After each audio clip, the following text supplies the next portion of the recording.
Welcome to Reading Cada Dia, where we read a part of the Bible every day and we comment on it. I'm starting with Matthew chapter 5, the Sermon on the Mount.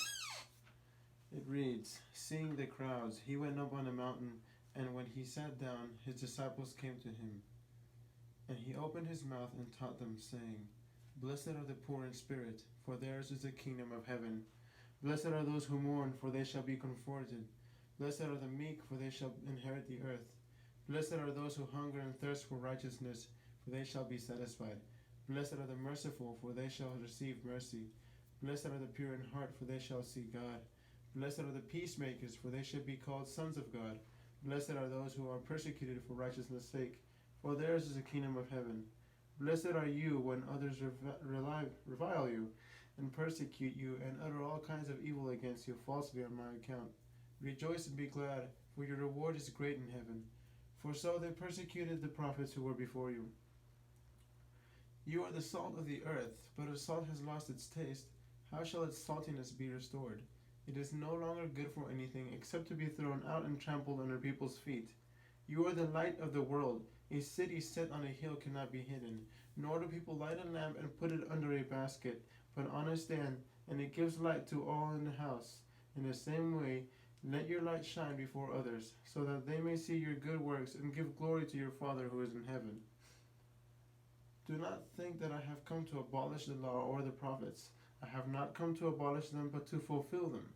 For truly, I say to you, until heaven and earth pass away, not an iota, not a dot will pass from the law until all is accomplished. Therefore, whoever relaxes on one of the least of these commandments and teaches others to do the same will be called least in the kingdom of heaven.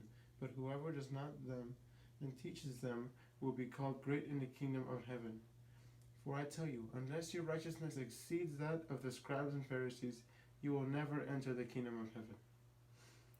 You have heard that it was said to those of old, You shall not murder, and whoever murders will be liable to judgment.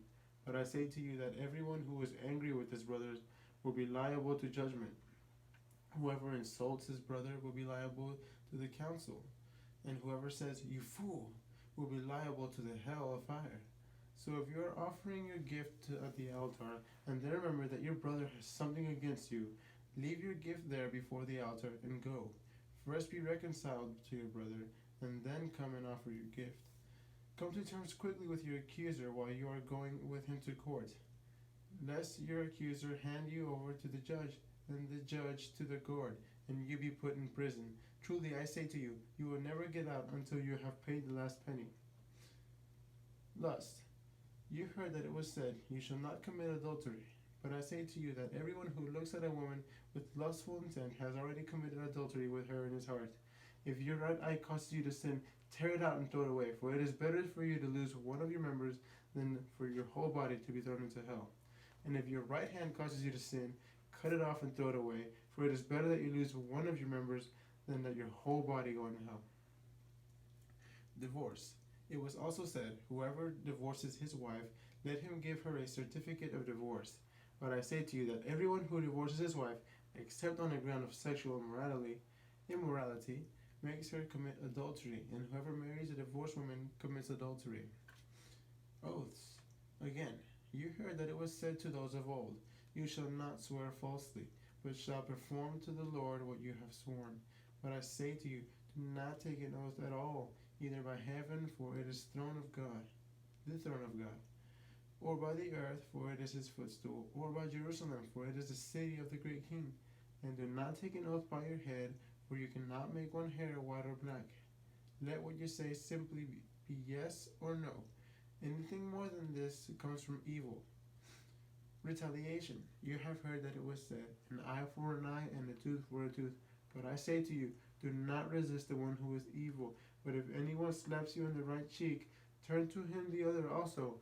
And if anyone would sue you and take your tunic, let him have your cloak as well. And if anyone forces you to go 1 mile, go with him 2 miles.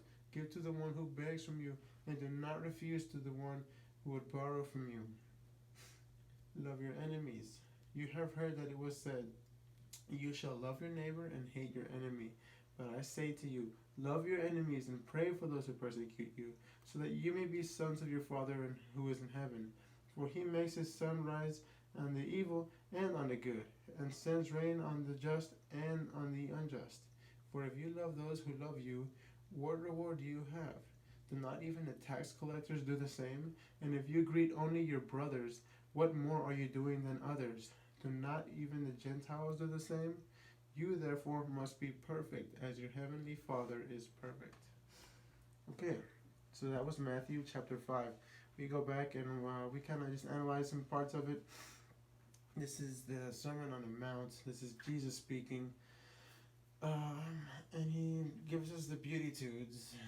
I think that's how you pronounce it. Beatitudes. Okay.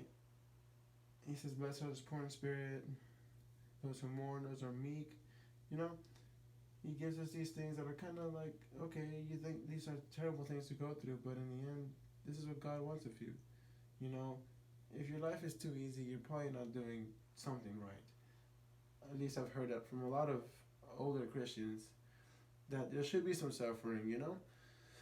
It shouldn't be that easy, because there's evil everywhere, and if you're pleasing the world, then there's something not going right. Salt and light, we're the lamps. Go out there and shine in front of everyone. You know, don't be embarrassed. You know, show them what God can do in the life, how He can change things, how He can truly bring someone joy that doesn't get taken away so easily, or at all. And for anger, this is a good one here. You know, love your enemies too. Interesting on that. I was reading an article by a designer named Milton Glaser, and he wrote an article about 10 things he had learned in his life. And one of them was that he heard somewhere a phrase that love, this is paraphrasing, not perfect, but love is the acknowledgement of someone else's existence. And that's an interesting way to look at it. This is not related to biblical stuff, but it's kind of true though.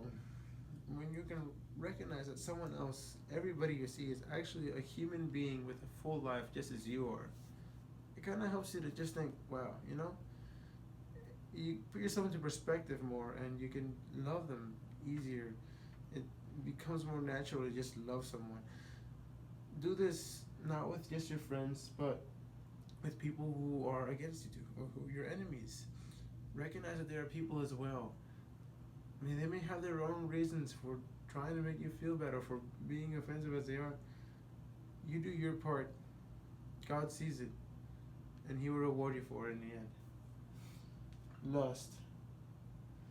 You know, lust is very problematic because it's a problem with something that's otherwise natural. But adultery encompasses so many things, from cheating to premarital sex to immoral sexual thinking of someone. And this has always been the toughest one, I think, out of all of them, because this is something that would be natural at a certain age. Being a drunk is not something that is expected at a certain age, or being a murderer, stuff like that. It's not okay at any age, but lust or otherwise sexual attraction to someone, I'm not saying lust is okay at any age, no, but having sexual relationships with someone is okay once you're married. So I think this is a really tricky one, but wait till marriage so you can find out. From what I've seen, I'm young, so you know, I probably don't know much, but from what I know, or I have experienced, that lust can get in the way of finding true love.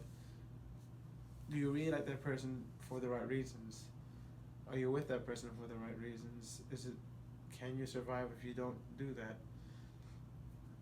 Now, is it also, some people think, well, I already know I want to marry them. It's like, well, then marry them, and then do this, you know?